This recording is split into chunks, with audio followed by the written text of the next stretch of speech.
Hey, what's up, guys? It's Andrew Santowski. I'm back with another UFC prediction video. This time, UFC Fight Night, Lewis vs. Teixeira. This event goes down Saturday, July 12th, 2025. Prelims begin at 6 p.m., and this is going down from Nashville, Tennessee. So let's get into it, guys.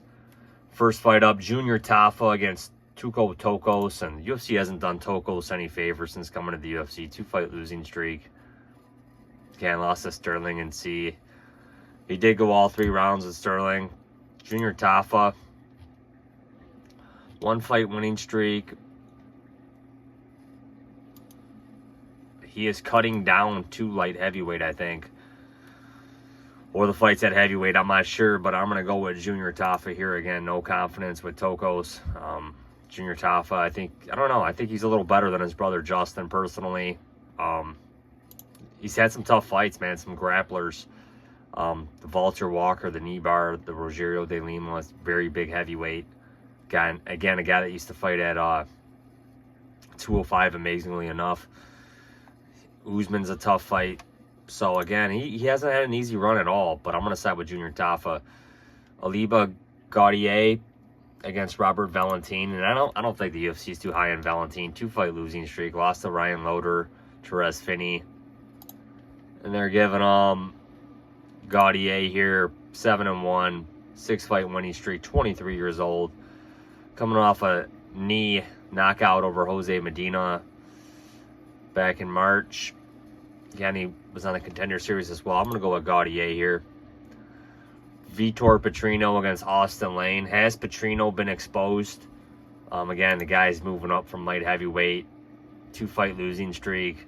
Losses to Anthony Smith and Dustin Jacoby. We know how good Jacoby is. He just got a knockout win over the weekend as well. But lost to Anthony Smith in a fight that he was supposed to showcase on. Embarrassing. Trying to save his UFC career here. Austin Lane, this guy, man, they haven't been matching him up kindly at all. Lost to Marco Pinto. Beat Robelis to Spain. He also had to fight Jonathan Diaz. They've put him up against nothing but knockout artists, man.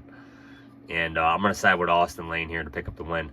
Fatima Kline against Melissa Martinez. Again, you know how good Kline is. She's a huge favorite. Girlfriend of Aaron Blanchfield, training partner of Aaron Blanchfield. 24 years old. Coming off a win over Victoria Dudakova. Dominant. Lost to Jasmine Jazz the Vicious, but we know how good Jazz the Vicious is. That was also up a weight class. And Melissa Martinez, just coming off a win over Elise Ardeline. Ardeline looked good in her last fight. But I'm taking Fatima Kline. Lauren Murphy against Eduardo Moura. Man, I feel like we haven't seen Murphy fight since she beat Miesha Tate. And that was a long time ago. 41 years old, 1-fight losing streak. She did lose to Jessica Andrade in January of 2023, so it's been over a couple years. Andrade does not look good. That's not a good result. However, you know, it's women's mixed martial arts. It's possible she can still win here. Eduardo Moura, 31 years old. Coming off a win of Veronica Hardy, which says a lot. Veronica Hardy's looked pretty good. I'm going to side with Moura here. Kennedy Njokuani against Vulture Walker. Kennedy Njokuani, 2-fight winning streak. He's looked good since going up to heavyweight. Again, he hasn't fought the best competition, though. All first-round finishes. Vulture Walker, man, I'm gonna stop doubting this guy, man. Johnny Walker's brother fights way more often than Johnny Walker. 27 years old. He keeps getting heel hook submission finishes. And I'm gonna go with him here, man. I think he could go all 3 rounds. I think he could probably lock up another submission finish, too. So I'm gonna go with Vulture Walker. Stephen Thompson against Gabriel Bonfim. Bonfim, 17-1, 2-fight winning streak, 27 years old. Wins over Chaos Williams and Ange Lusa. So, again, he's going to want to get this to the ground against Thompson. It's possible. Thompson's in his 40s now. 42 years old, 2-fight losing streak. Man, it's a shame this guy never got a chance to be welterweight champion. Man, it's a shame. But, again, he's coming off a 2-fight losing streak. He's 1-4 in his last 5. I'm going to pick Thompson, though, man. Hey, I think this is a fight that he could possibly win. He's got to keep this off the ground. I'm going to go with Stephen Thompson here. Max Griffin against Chris Curtis. Chris Curtis dropping down to welterweight. We'll see how it goes for him, man. Normally that's the last this attempt ditch attempt to save your UFC career. Max Griffin, he's still floating around the UFC. He's coming off a loss to Chiesa, I believe. I'm going to side with Curtis, but you don't know how he's going to look dropping down to welterweight. Matthews against Njokuani. Njokuani fighting at welterweight. We'll see how he does. Missed weight in his last fight. Jake Matthews, he's definitely evolved. He's filled out into that welterweight frame. But again, Njokuani is going to have a huge height and reach advantage here. He wants to keep it standing. Matthews is probably going to want to take it to the ground. I can see this fight going either way. I'm going to side with Njokuani. Calvin Kattar against Steve Garcia. Again, I think this might be the end of Calvin Kattar's UFC career, man. It's just crazy how it's gone, but sometimes it's just how it goes, man. 37 years old. He didn't look good against the law, in my opinion. Sterling absolutely dominated the guy. Arnold Allen was piecing him up prior to the finish, prior to him blowing out his knee. So, Steve Garcia, 5-fight winning streak. Unbelievable. Never thought this guy would do that, but man, this guy has a win over Chase Hooper, man, and he pieced Hooper up when Hooper was still at featherweight. And man, I'm going with Steve Garcia here, man. This guy's the hot hand, and yeah, I'm gonna side with him here, man. Maybe he gasses out, maybe Kattar takes over late, but I don't know, man. I think Cater's done with his UFC career personally, so I'm gonna side with Garcia. Main event: Derek Lewis against Teixeira. Derek Lewis, the perennial underdog.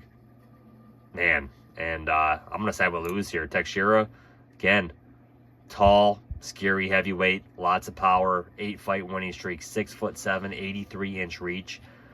He could knock out Lewis, but I think we've seen this story time and time again. If he doesn't get Lewis out of there in that first round, what is Lewis going to do to him, man? Derek Lewis, when he's on, he's on. 40 years old, which isn't old for heavyweight. Remember that, guys.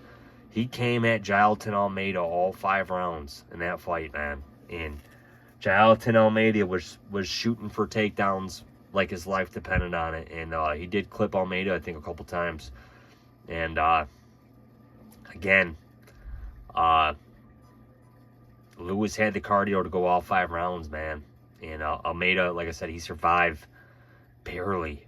I mean, he picked up the win, no doubt. But again, Lewis could have had him out of there at a couple different points. Beat Rodrigo Nascimento. Again, that was like 1-1 going into the third, and I think you know, Lewis had Nascimento hurt, man. Nascimento, he's not a main event fighter. But again, they need somebody to fill in, obviously. Lost to Sergey Spivak. Spivak a little more technical on the ground.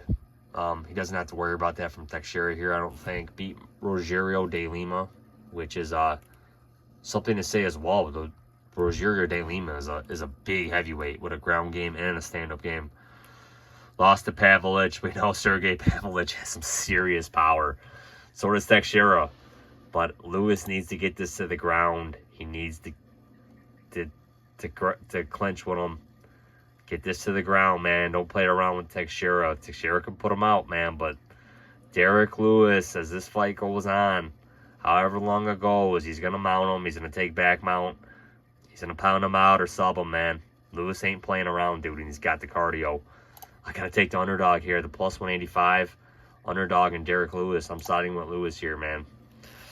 So my picks: Lewis, Garcia, Njokuani, Curtis, Thompson, Walker, Moura, Kline, Lane, Gautier, and Tafa.